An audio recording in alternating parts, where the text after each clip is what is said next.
Hi, this is Mr. Murphy. Today we're in Chapter 7, Continuous Probability Distributions, and we're going to talk specifically about the normal distribution. This is a very important distribution. It's going to be the basis for a lot of the work we do for the remainder of the semester, the normal distribution. Okay, you might have an idea how this works already. We've got a normal curve. It's also called a bell curve, an upside down bell. The area under this curve is 1. That's important. And the curve is symmetrical. That's one of the conditions that makes a normal curve. It has to be symmetrical. It has to be bell-shaped.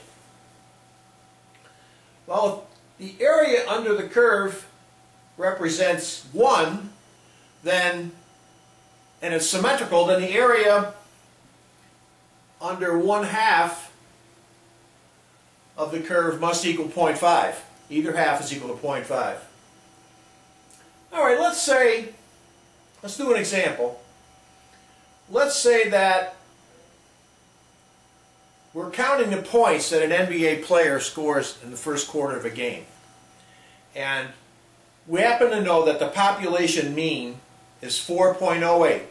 If you look at all the NBA players over all the games played, they average 4.08 points in the first quarter. That's the mean.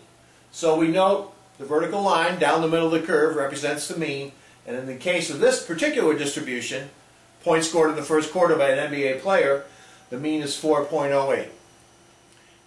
Alright, let's ask a question. Suppose we ask this question.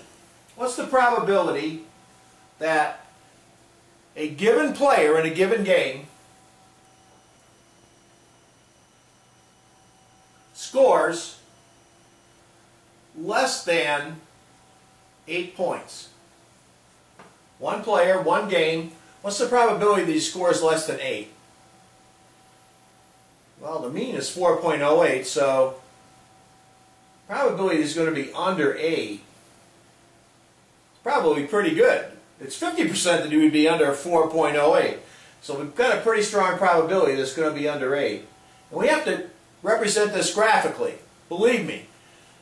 That's my first rule of doing these types of problems. You've got to draw the sketch so you know what you're dealing with.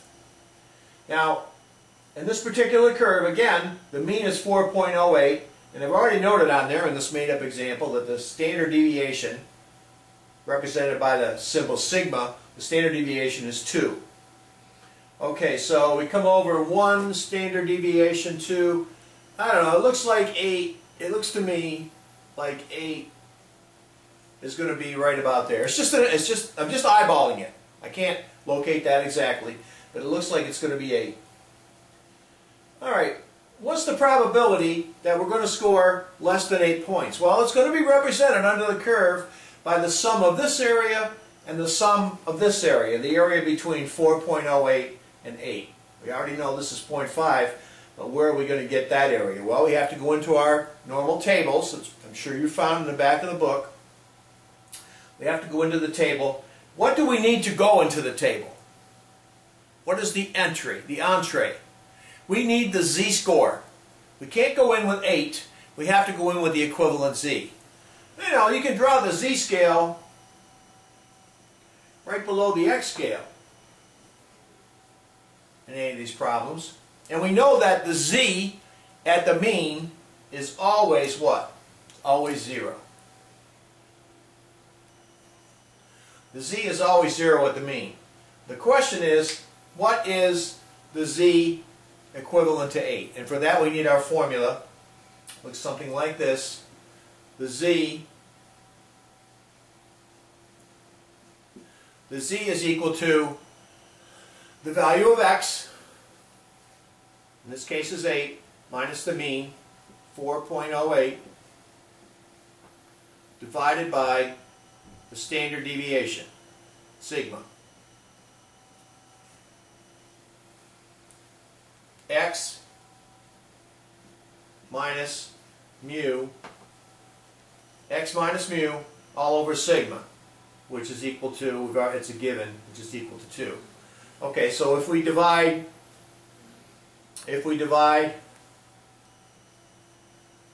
x minus 4.08, divide that by 2, you're going to find that that's 1.96. Okay. So,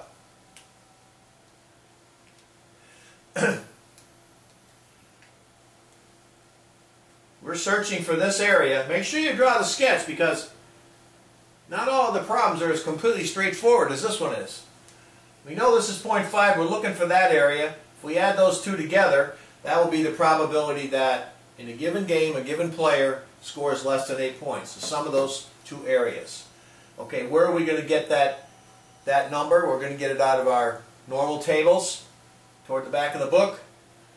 In fact, there's one on the inside front cover, inside rear cover, excuse me. And the entry we need to get into the table is 1.96. I'm not going to show you the table. You've got to look that over yourself, but I'll give you a major clue here. The left-hand column, you have to look at part of the z-scores in the left-hand column and part of the z-scores at the top. The first two digits, 1.9. You find that in the left-hand column, and the 0.6, actually, you know what? It's 0.06, because the 6 is in the hundredth column.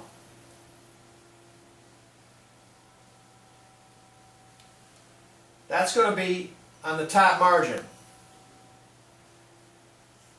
0.06. So you find the 1.9 on the left, you find the 0.06 at the top, you follow those two down. Where do they meet? They meet at 0.4750.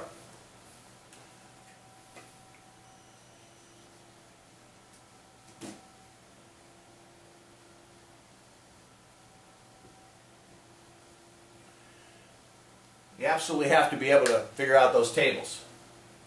Alright, so we've got an area now.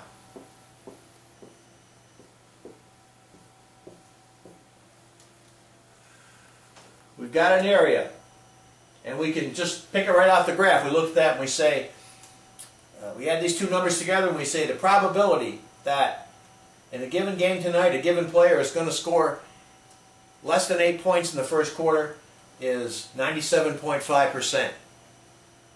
Okay? Well, what would be the probability that the player would score more than 8 points? Well, you probably could figure that out. That's going to be the rest of the area under the curve. And if these two areas add up to 0.975, then this area must add up to 0.025. Therefore, the probability that a given player on a given night is going to score more than 8 points is 0.025. And just one last angle here. What's the probability that the player is going to score exactly 8 points? Well, in a continuous probability distribution, we cannot figure out the probability. It's indeterminable. It's just a line. We need an area. We need to compute the area. An individual value such as 8, that's just a razor-thin line. It has no area, and we cannot figure out that probability. We can figure the probability of less than 8. We can figure the probability of more than 8, but we cannot figure the probability of exactly 8. Okay, thanks a lot. That's all for today.